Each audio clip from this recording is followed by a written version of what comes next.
Nunca debemos quejarnos de las adversidades que vivimos. Hola, Dios los bendiga. En esta enseñanza bíblica vamos a aprender por qué es pecado quejarse de las circunstancias vividas y también vamos a aprender cuáles son las consecuencias espirituales de las quejas. Para esta enseñanza vamos a estudiar el siguiente texto bíblico. En la carta a los Filipenses capítulo 2 versículo 14, el apóstol Pablo nos dice lo siguiente: cumplan todos sin quejas ni discusiones. Evidentemente, la Biblia nos manda que nunca nos quejemos y que nunca discutamos con Dios por las circunstancias que vivimos, porque ciertamente nuestro deber es siempre cumplir con confianza en el Señor y con acción de gracias el propósito de vida que Dios nos asignó, como bien nos lo dice el apóstol Pablo en la carta a los Filipenses capítulo 4, desde el versículo 4 hasta el versículo 7. ¿Y cuál es el propósito de vida que Dios nos asignó? El propósito de vivir en santidad, estudiando y obedeciendo plenamente la palabra de Dios todos los días.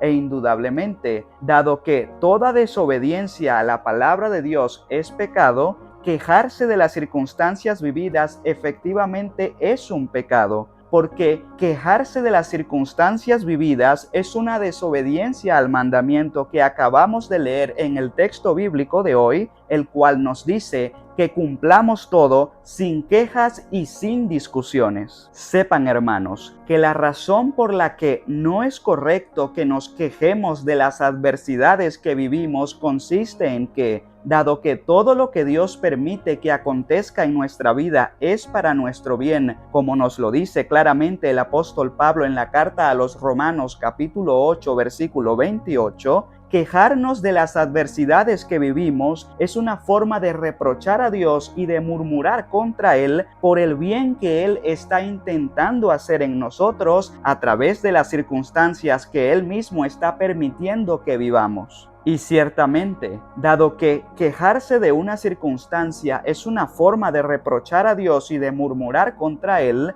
a Dios le molesta enormemente que las personas se quejen de las circunstancias que viven. Evidencia de ello la encontramos en Números capítulo 14, versículo 26. Allí está escrito lo siguiente: Yahvé dijo a Moisés y a Aarón: ¿hasta cuándo esta comunidad malvada y esta gente van a seguir murmurando contra mí?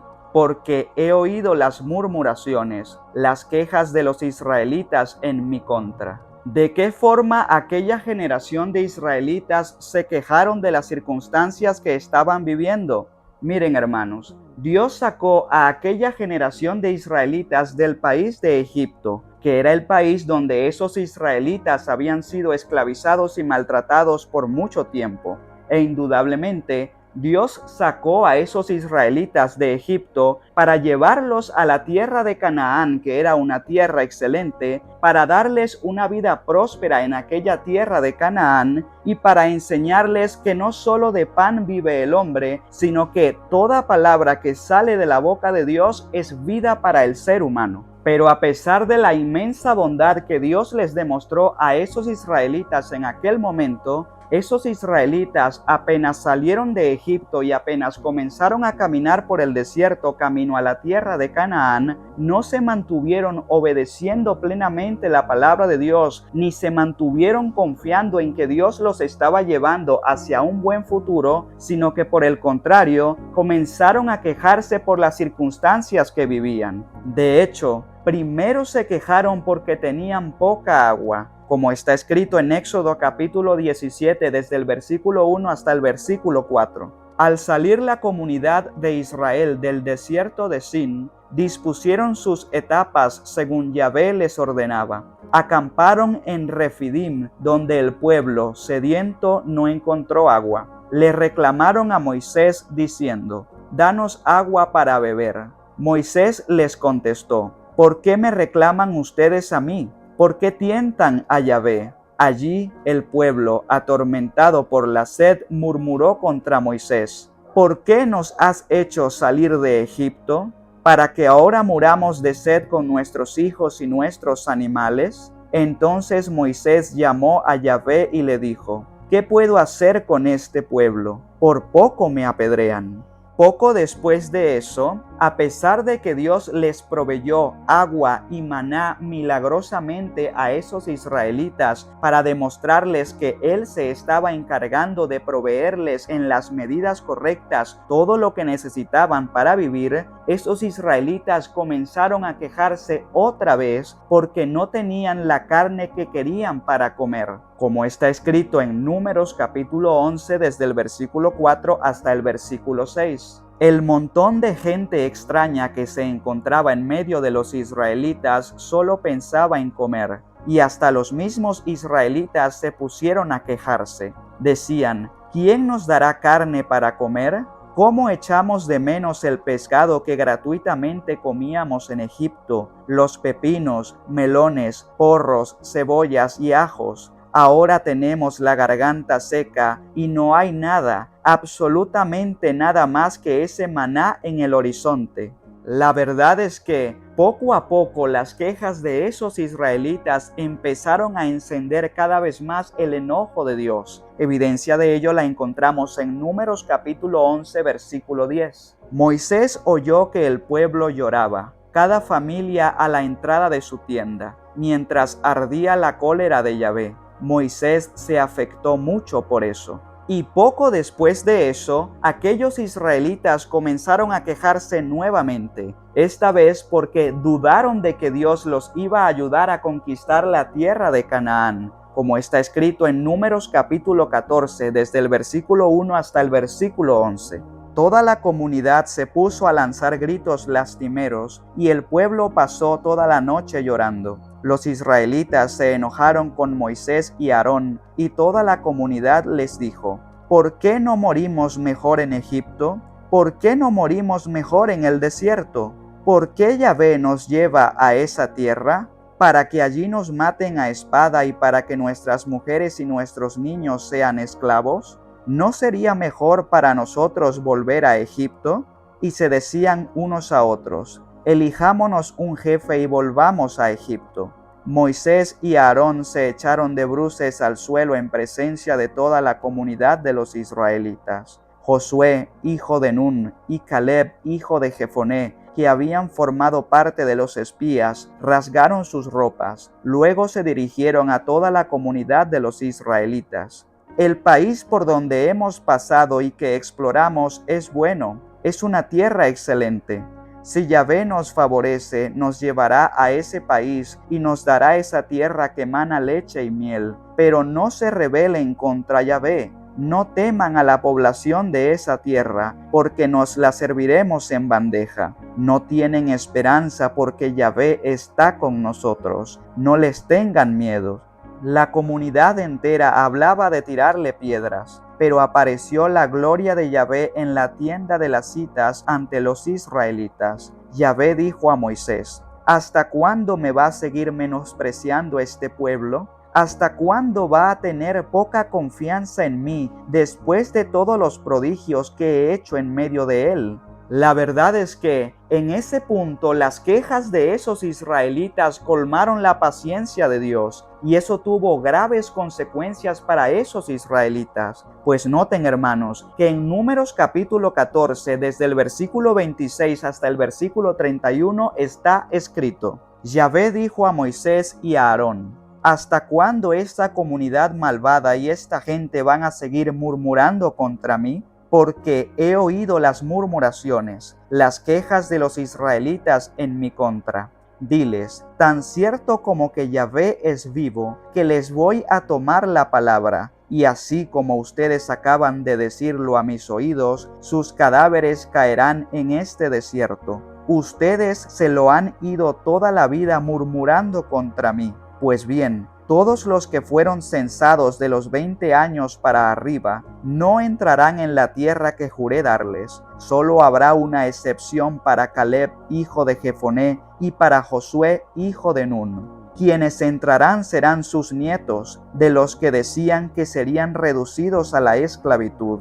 Ellos conocerán la tierra que ustedes menospreciaron. Como pueden ver, hermanos, las consecuencias que eventualmente tuvieron las quejas de aquella generación de israelitas fue que Dios decidió ya no darles la tierra maravillosa a la cual Él los estaba llevando, y que Dios los sentenció a vivir el resto de sus vidas en el desierto. Todo eso ciertamente nos permite comprender que las consecuencias espirituales de las quejas son que las quejas encienden el enojo de Dios y que las quejas provocan que Dios decida ya no darles a las personas las bendiciones que Él les quería dar. Así que sin duda alguna, cuando una persona se queja de las circunstancias que vive, esa persona al hacer eso reprocha a Dios, murmura contra Dios, enciende el enojo de Dios y se aparta a sí misma tanto de Dios como de las bendiciones de Dios. E indudablemente, hasta que la persona no deje de quejarse de las circunstancias que vive, hasta que no se reconcilie con el Señor Jesucristo y hasta que no comience a estudiar y a obedecer plenamente la palabra de Dios, esa persona tendrá una vida de ruina. Porque quien se queja de las circunstancias que vive no cuenta con la bendición de Dios, y porque sin la bendición de Dios ninguna persona puede tener una vida realmente dichosa. Evidencia de ello la encontramos en el libro del profeta Ageo, en el capítulo 1, desde el versículo 4 hasta el versículo 11. Sepan, hermanos, que así como Dios quería llevar a aquellos israelitas a la tierra de Canaán, Dios quiere llevarnos a todos a su reino celestial para que allí vivamos eternamente con Él.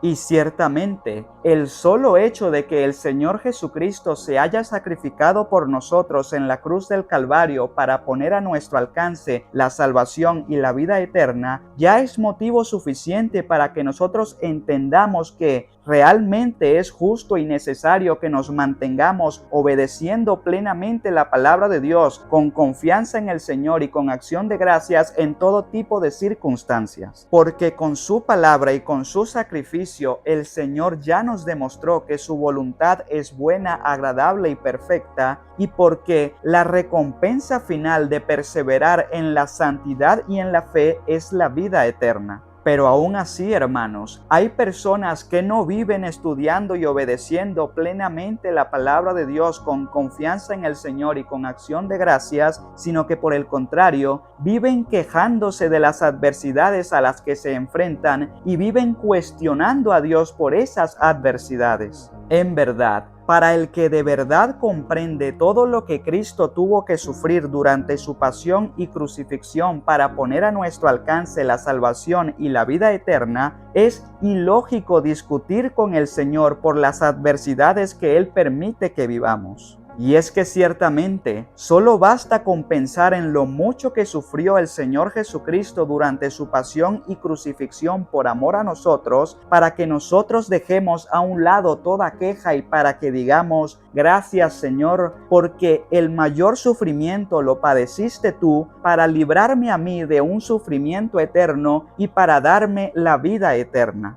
Miren, hermanos, a esas personas que tienen esa actitud inmadura de vivir discutiendo con Dios por las adversidades que viven, hay que decirles lo siguiente: cuando sientas el impulso de discutir con Dios por el hecho de que Dios permitió que personas te ofendieran o te defraudaran, piensa en el rostro ensangrentado de Jesús. Piensa en cómo Él, a pesar de que recibió muchísimas ofensas, burlas, rechazos, cachetadas e incluso escupitajos por causa de tus pecados, nunca murmuró contra ti, sino que siguió adelante cargando con su cruz por amor a ti. Asimismo, cuando sientas el impulso de discutir con Dios por el hecho de que Dios permitió que vivieras alguna experiencia dolorosa, piensa en el cuerpo desgarrado y ensangrentado de Jesús. Piensa en cómo Él, a pesar de que recibió muchísimos golpes, latigazos, palazos y perforaciones por causa de tus pecados, nunca murmuró contra ti, sino que siguió adelante cargando con su cruz por amor a ti.